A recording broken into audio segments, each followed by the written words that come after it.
الحمد لولیہ والصلاة علی نبیہ وعلی آلہ وصحبہ اجمعین،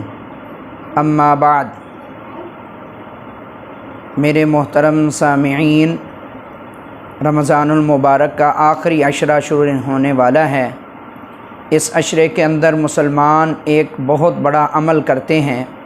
اور وہ ہے اعتکاف۔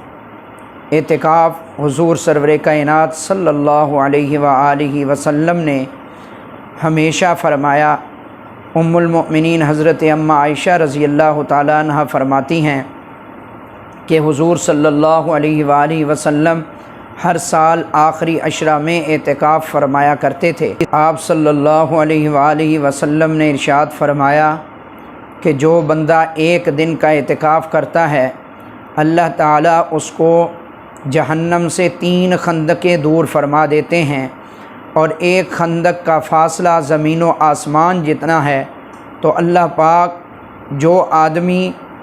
ایک دن کا اعتکاف کرے گا اللہ پاک اس کو 3 خندقیں دور فرما دیں گے۔ اور ایک حدیث پاک میں آتا ہے، حضور نے ارشاد فرمایا کہ معتکف گناہوں سے محفوظ رہتا ہے۔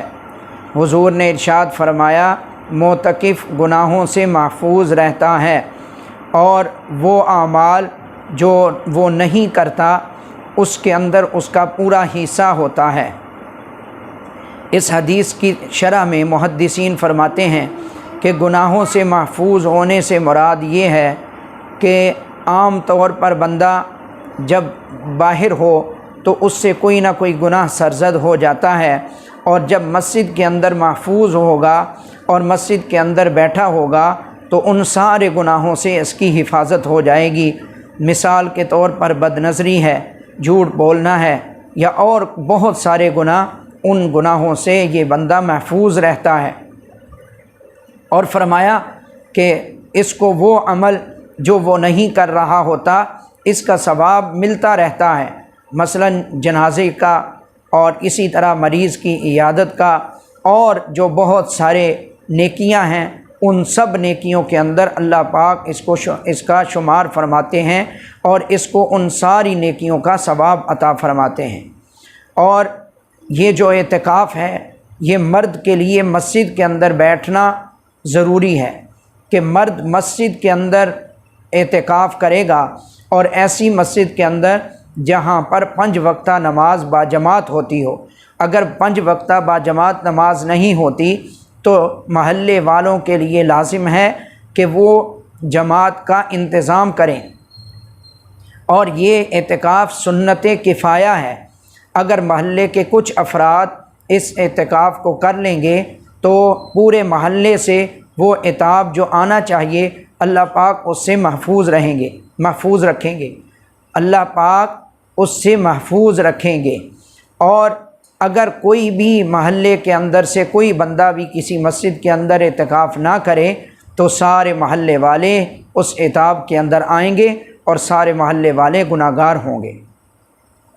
اب جو مسجد کے اندر اعتکاف بیٹھا ہے، اب اس کے لیے ضروری ہے کہ وہ مسجد کے اندر ہی رہے، مسجد سے باہر نکلنے کی اس کو اجازت نہیں ہے۔ آج کل کرونا وائرس ہے، تو کوئی بھی بندہ یہ نہ سمجھے کہ گھر کے اندر اعتکاف کریں گے تو ہمیں وہ ثواب مل جائے گا، نہیں، بلکہ جب تک مسجد کے اندر اعتکاف نہ کیا جائے تو اس کو وہ ثواب نہیں ملے گا، اور وہ سنت جس پر عمل ہونا چاہیے اور جو حضور کی سنت ہے وہ سنت پوری نہیں ہوگی۔ اسی طرح اگر جو اعتکاف بیٹھا ہوا ہے اس کو پیشاب پاخانہ یا اسی طرح غسل کی حاجت ہو جاتی ہے، تو اب ضروری ہے کہ وہ غسل اور اپنی حاجت پیشاب پاخانہ وغیرہ کر کے فوراً واپس آئے، اور اگر وہاں اس نے بات کر لی تو اس کا اعتکاف جاتا رہے گا۔ سنت جو اعتکاف ہے آخری عشرے کا، وہ اس کا باقی نہیں رہے گا، اس لیے اس چیز سے کوشش کی جائے کہ بچا جائے۔ اسی طرح اگر مسجد کے اندر واش روم وغیرہ اور اسی طرح غسل خانہ وغیرہ نہیں ہے، تو اب اگر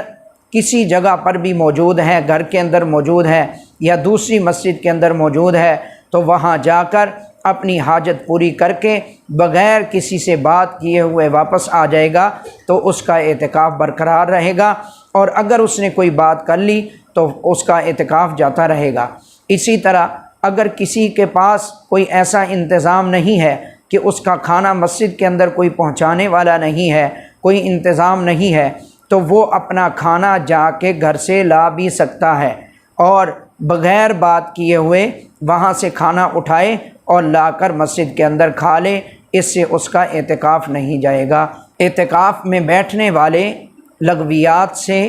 اور اسی طرح فضولیات سے بچ کر رہیں، کیوں؟ اس لیے کہ اللہ کے در پر آ کر بیٹھ گئے ہیں، اور اللہ کے در پر جو آ کر بیٹھ جاتا ہے اللہ پاک اس کو خالی نہیں بھیجتے، اور کسی کے در پر بھی جا کر بیٹھیں، کسی کی چوکھٹ پر بیٹھیں تو وہ ایسے نہیں بھیجتا۔ تو یہ تو اللہ کی ذات ہے جس نے ہمیں پیدا کیا ہے، اور اللہ رب العزت ہم سے محبت فرماتے ہیں۔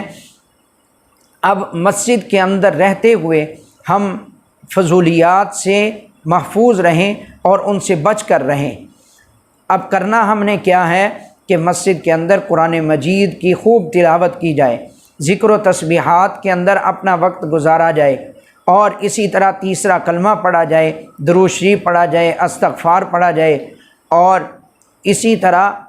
سونے سے احتراز کیا جائے کہ سارا دن سوئے نہیں رہیں، بلکہ قرآن کی تلاوت میں، ذکر و تسبیحات میں، اور اسی طرح انبیاء علیہم السلام کے واقعات، صحابہ کرام کے واقعات